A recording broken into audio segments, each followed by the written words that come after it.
Welcome back to Venice. We're so glad you're joining us again for another walk through this extraordinary city. Our first route ended at the iconic St. Mark's Square, and today that's exactly where we're picking things up.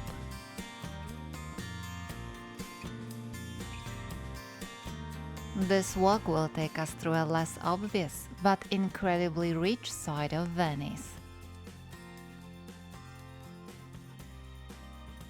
From Baroque facades and a centuries-old gondola workshop to churches filled with masterpieces of painting and across two of the city's most famous bridges. We'll cross the Grand Canal via the Accademia Bridge and the Rialto Bridge.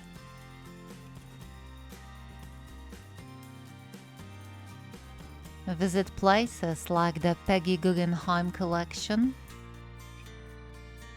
the Frari Basilica, and the Scuola Grande di San Rocco. We'll pass through Campo and Giacomo and end our journey at the rooftop of the famous Fondaco dei Tedeschi. This is a story of Venice that doesn't shout.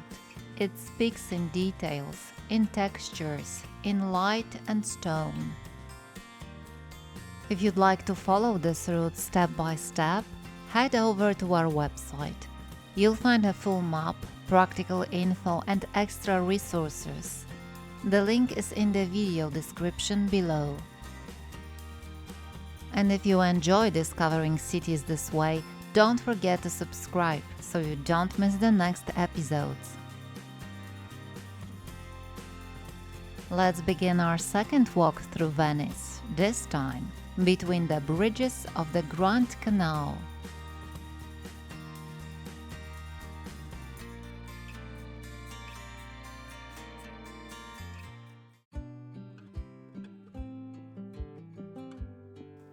Just a few steps from St. Mark's Square, behind the elegant facades of boutiques and hotels, there's a hidden gem. San Moisè, one of the most striking examples of Venetian Baroque. The facade alone stops you in your tracks. It's a stone theater of columns, sculptures, and dramatic flourishes. Over the top? Maybe, but that was the whole idea. Behind this grandeur were two brothers, Girolamo and Vincenzo Fini, wealthy merchants and patrons who founded the 17th century redesign with a small fortune. Their busts still sit proudly on the facade, a lasting sign of gratitude and a touch of Venetian vanity.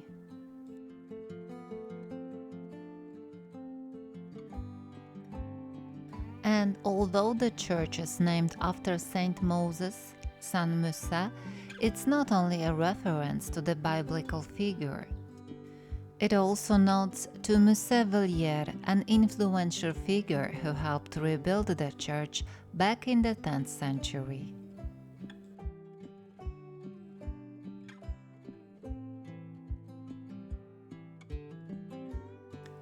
Inside, the contrast is striking. The space is calm, subdued, almost austere, but that only makes the art speak louder.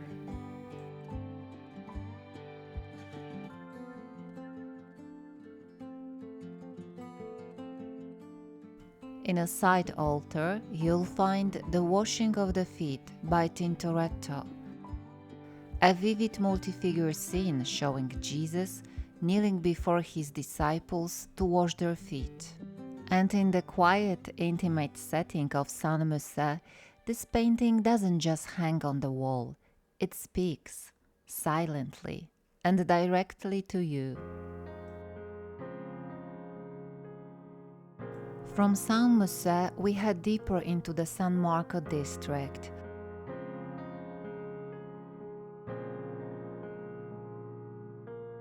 Winding through narrow back streets, where Venice loves to surprise you, when you least expect it. Just take a turn off the main path and suddenly you're face to face with an architectural whimsy. Palazzo Contarini del Bovolo. It's a scene straight out of a fairy tale.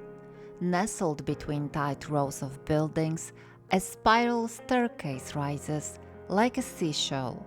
In fact, Bovolo means snail in Venetian, and the name fits perfectly. The steps lead nowhere in particular, and yet your mind follows them anyway. It's Venice in miniature, a little strange, a little romantic, always full of surprises. Dizzy from the Bovolo, we head onward toward the Accademia Bridge.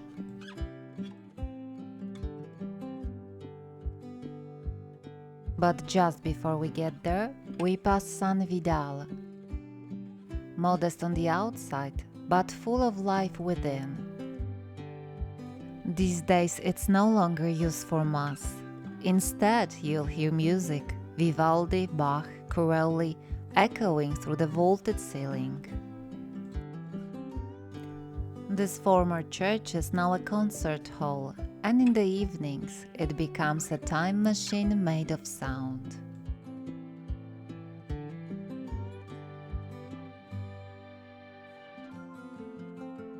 Just a few steps from San Vidal, we meet the first of today's two bridge heroes, Ponte dell'Accademia.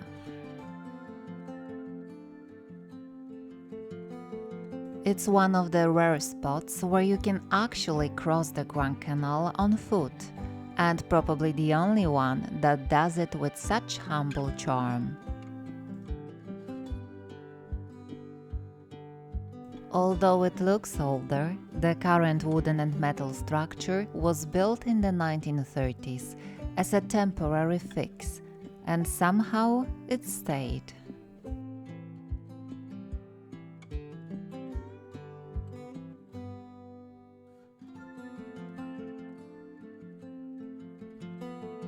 As you walk across, pause for a moment. Ahead of you, one of the most breathtaking views in all of Venice. The Grand Canal winding between palaces, and in the distance, the silhouette of Santa Maria della Salute. Accademia Bridge connects more than just the two banks of the lagoon. It links tourist Venice with artistic Venice. At the foot of the bridge, we land right beside one of Venice's most important cultural landmarks, the Galleria dell'Accademia. Inside is the world's largest collection of Venetian painting, spanning from the 14th to the 18th century. Bellini, Giorgione, Veronese, Titian, Tintoretto, even drawings by Leonardo da Vinci, including the famed Vitruvian Man, though it's rarely on display. We won't be going in today. Our gallery is the city itself. But it's worth knowing, behind those quiet walls lies a treasure trove of art that helped shape the image of Venice as we know it, mystical, radiant, and filled with symbols, beauty, and emotion. As we continue along the canal, we pass the elegant facades of Dorso Duro until we reach a palace that looks, well, unfinished. It's low, stretched wide, just above the waterline, almost crouching. This is Palazzo Venier dei Leoni. It was meant to be grand and imposing, but the project was never completed. The powerful Venier family began the construction with lofty ambitions, but political turmoil brought it all to a halt. and so the palace stood half done until the 20th century, when it found new life thanks to a woman who fell in love with Venice and never left.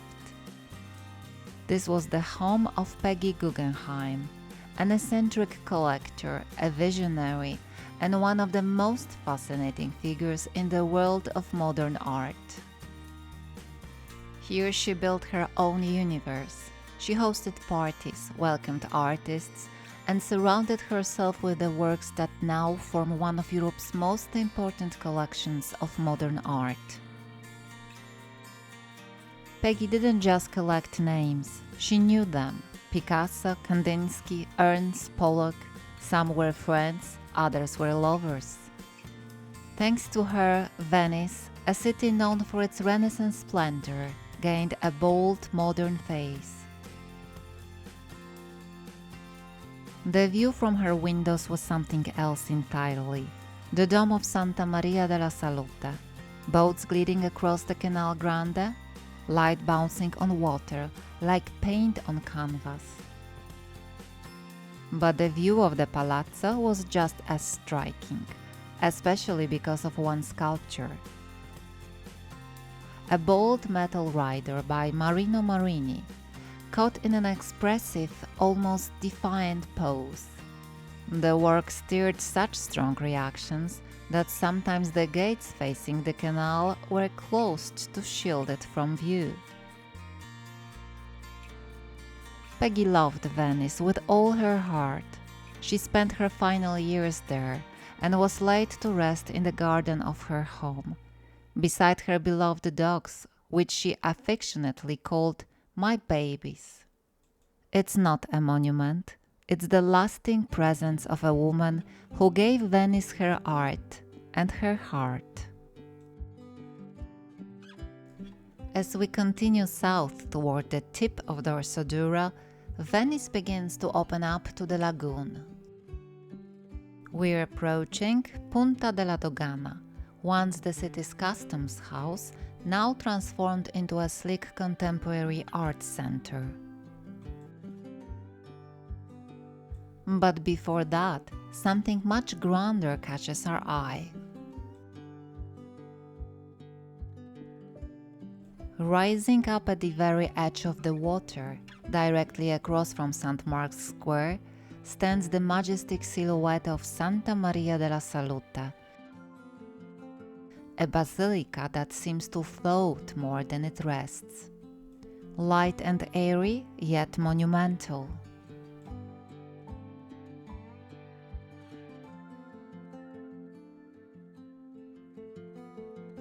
It was built as an offering of gratitude after the city was ravaged by the plague. The Venetian authorities made a vow: if the epidemic ended, they would raise a church in honor of the Virgin Mary. The plague passed, and Salute was born.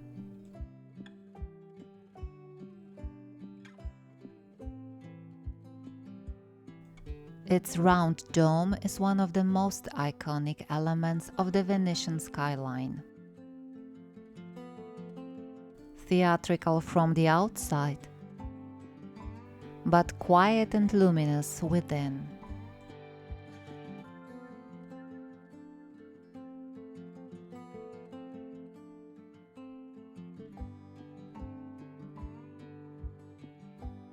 Inside, the works of Titian, marble floors, and the soft scent of candle wax create an atmosphere unlike any other church in the city.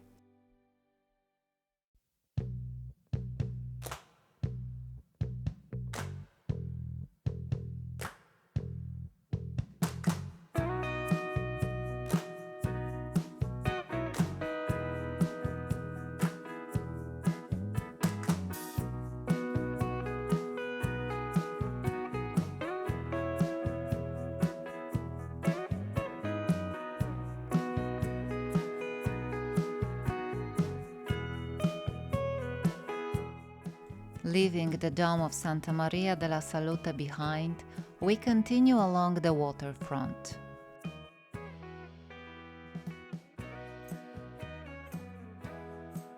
Here Venice grows quieter. The tourist crowds fade, and what remains is water, brick, and air filled with light.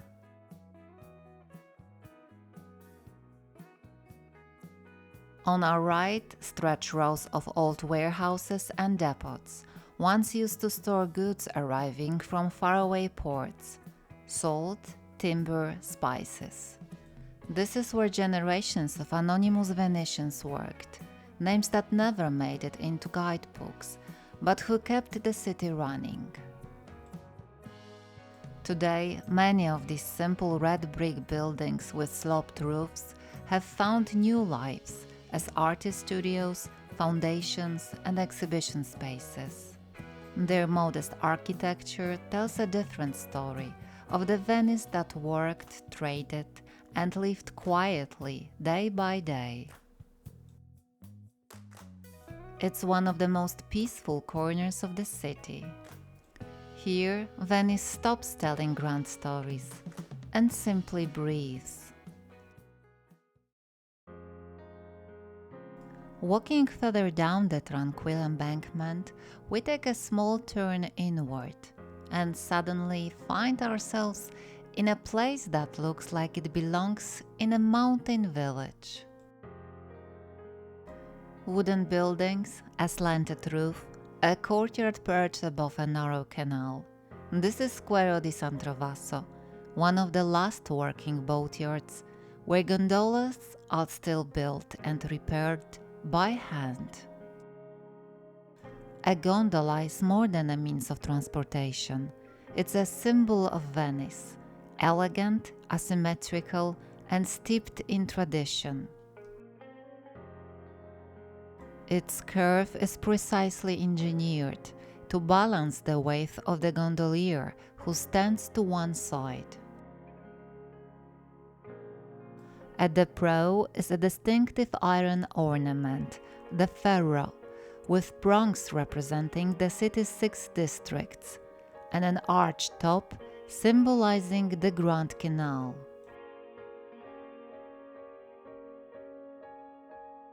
This boatyard has been operating since the 17th century, and in many ways nothing has changed.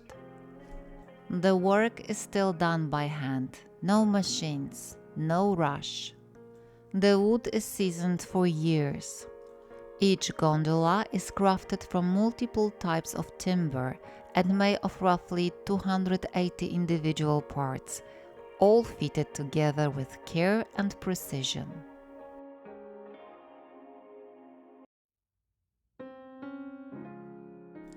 Leaving the gondola workshop behind, we head deeper into the Dorsoduro district.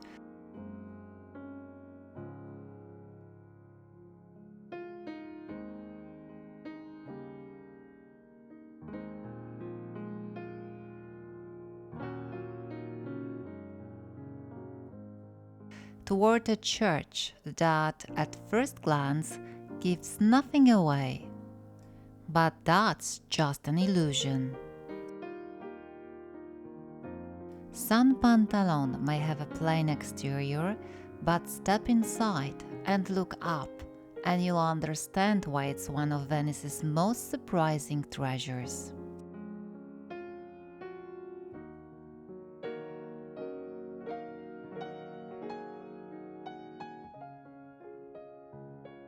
On the ceiling is the largest canvas painting in the world, a monumental work by Giovanni Antonio Fumani, depicting the martyrdom of Saint Pantalon. This isn't a fresco, it's hundreds of square meters of painted canvas, stretched and fixed to the ceiling like a sky of color and drama. Fumani worked on it for over 20 years. Legend has it he died falling from the scaffolding just before completing his life's masterpiece. The composition is pure Baroque, dramatic, crowded, luminous. A theater of heaven. And if you want to truly experience it, look to the right as you enter. You'll find a small box for coins. Drop in €1 or two, and spotlights will illuminate the entire ceiling, transforming the church into a glowing stage of painted spectacle. Saint Pantalon is often overshadowed by Venice's more famous churches, but here art doesn't just hang on the walls. It hovers above you. This is one of those places where you stop and let the painting do the talking.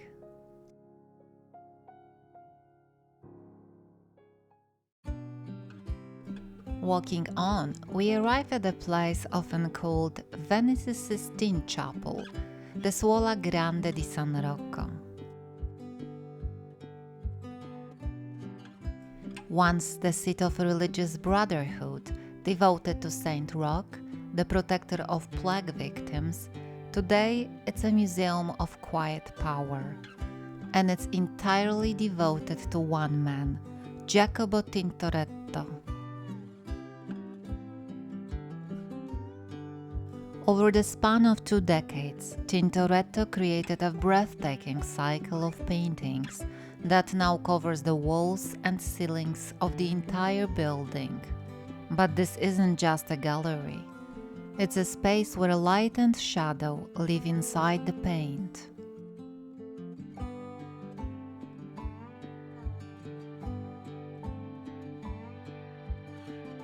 On the ceilings, vivid scenes from the Old and New Testaments, radiant from within, dramatic and impossible to ignore.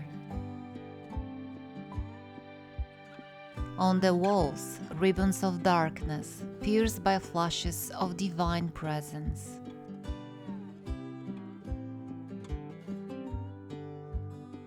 Tintoretto painted fast, with energy and emotion.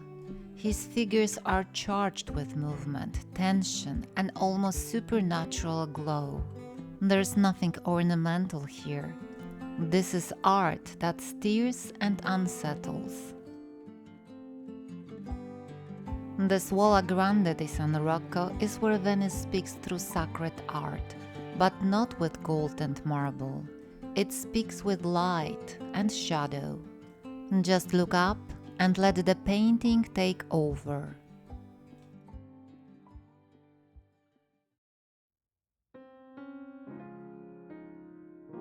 Just a few minutes from San Rocco, we arrive at one of the most powerful and moving churches in all of Venice, Santa Maria Gloriosa dei Frari, or simply Frari.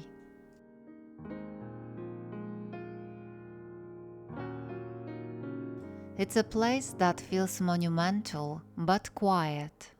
Towering red brick Gothic walls rise high into the lagoon air as if reaching towards something beyond.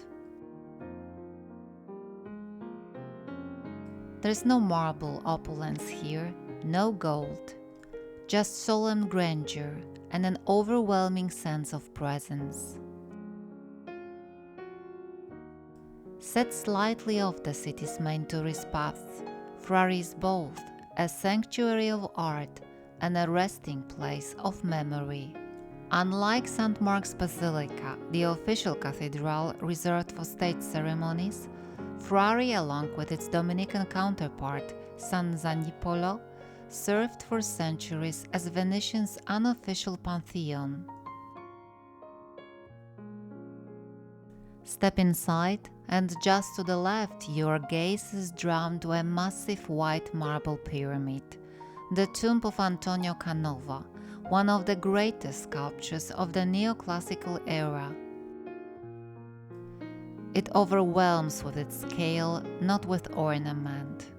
A pure white pyramid with a dark gaping doorway, like a portal, not just in form, but in meaning. In front, a quiet procession of mourners. At the base, a lion with its head bowed in grief. Interestingly, this wasn't meant to be Canova's tomb. He designed it in 1794 as a tribute to Titian, who had died over 2 centuries earlier. But the monument was never built in his lifetime. After Canova's own death in 1822, his students decided it was the perfect way to honor their master. Today his heart rests inside the pyramid, encased in a glass urn, while his body lies in his hometown of Possagno. Directly across from Canova's tomb stands the grand neoclassical tomb of Titian himself. Founded in the 19th century by the Austrian emperor, it shows the artist seated like a monarch of the arts, surrounded by allegorical figures, Venus, the genius of art, and a relief referencing his most famous painting, The Assumption of the Virgin. That very painting, monumental, radiant, charged with spiritual energy, hangs above the church's main altar. When it was first unveiled, it caused a sensation. Venice had never seen such bold colors, such dramatic motion, such intensity. Many believe it's Titian's greatest work.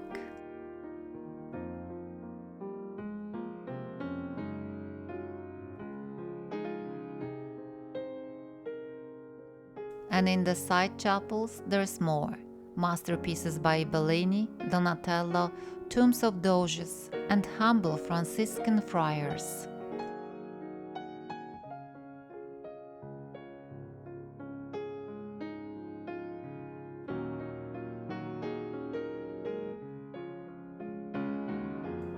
But Frari isn't only about art and history, it's still a place of living faith. The Basilica houses a revered relic of the precious blood of Christ, gifted to Venice in the 15th century by Pope Nicholas V in gratitude for the city's role in the crusade against the Turks. It was formally enshrined here in 1480, elevating the church's spiritual importance among both citizens and nobility. Frari is Venice in all its dimensions, religious, artistic, and deeply human. As locals often say, if you haven't seen Frari, you haven't really seen Venice.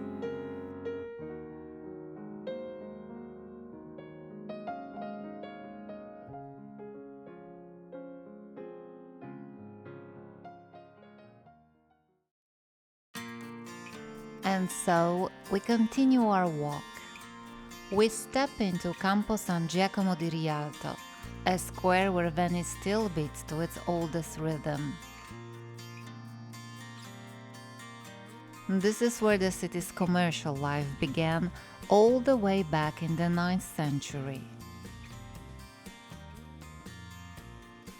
In the shadow of the fish and produce markets stands San Giacomo di Rialto, traditionally considered the oldest church in Venice, instantly recognizable by the oversized clock on its façade. And just across the steps you'll spot a small figure, Il Gobbo di Rialto, the hunchback of Rialto. A crooked stone statue leaning forward under a little platform. This was once the public podium for Venice's proclamations. Sentences, decreases, and bans were read aloud from its back. Criminals sentenced by the Republic were forced to approach Il Gobbo and kiss it, a final act of humiliation before they crossed the bridge toward their punishment. Today the hunchback remains, silent, unbothered, a symbol of civic order and ritual. Easy to miss in a crowd, but Venice always rewards those who look closely. That's not a puddle, that's Venice reminding us she still floats. The stones disappear, the lagoon returns, as if the city were admiring its own reflection. And then, just a few steps up, we arrive at Venice's most famous bridge. Rialto, the oldest, most photographed bridge in town. A single stone arch that looks like it could collapse at any moment, but has been standing strong for over 400 years. When construction began, many said it couldn't be done. Not with such a wide span and no central supports. Madness, they said. But Antonio da Ponte, the daring engineer, put everything on the line and beat out even Michelangelo, who had submitted his own design.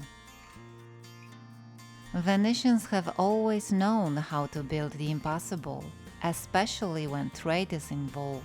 For centuries, Rialto was the beating heart of merchant Venice.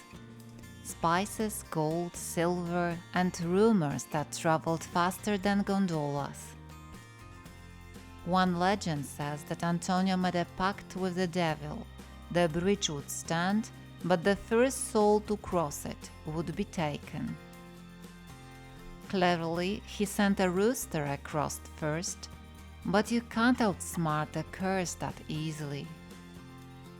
The next day, before Antonio could intervene, his wife stepped onto the bridge and, as the story goes, it was her the devil claimed.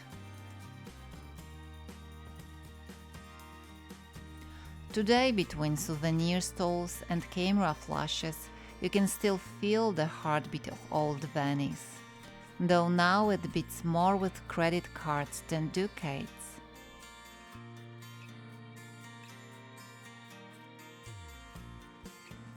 Ahead of you, a river of people. Below, the Grand Canal, like an open stage, vaporetto boats, gliding gondolas, palazzos bathed in light. Venice doing what it does best, making an impression.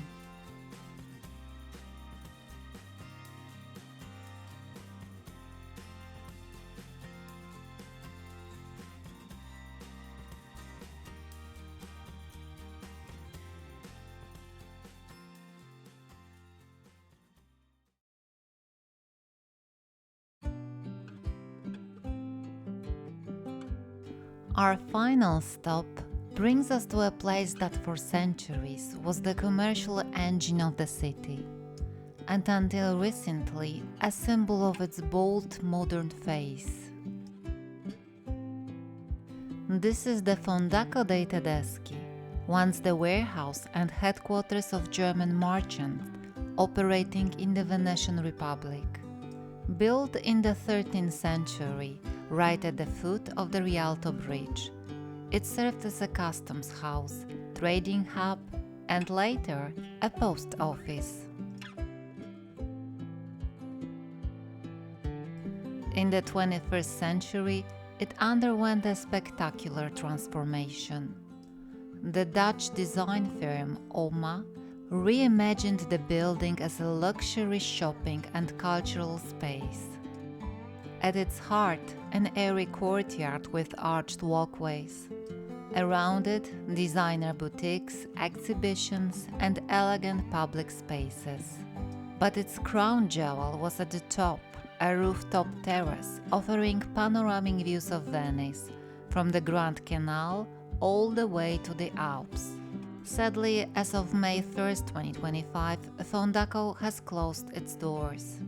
The rooftop is no longer accessible, shops are winding down, its future remains uncertain. But in Venice, nothing ever disappears for good. This city doesn't know endings, only reinventions. So perhaps Fondaco will return. Because in Venice, even when a door closes, it's usually just waiting to be opened again.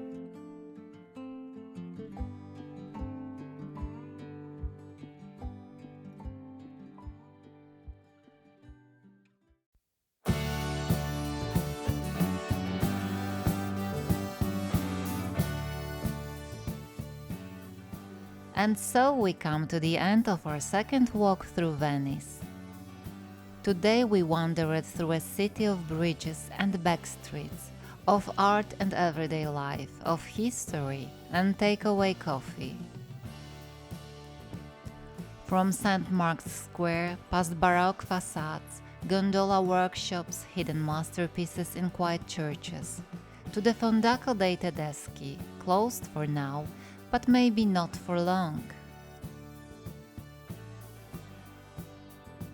Venice refuses to fit into a single frame or a single time.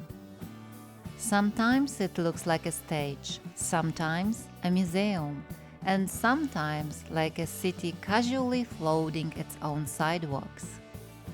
If you'd like to revisit any of today's stops or follow this route on your own, check out our website for maps, extended descriptions, and practical tips. The link is in the video description below. And if you enjoy this way of exploring cities, with a bit of history, a bit of light, and just enough chaos, don't forget to subscribe. Venice never really ends, it just slips out of sight around the next corner. See you again somewhere between stone and water.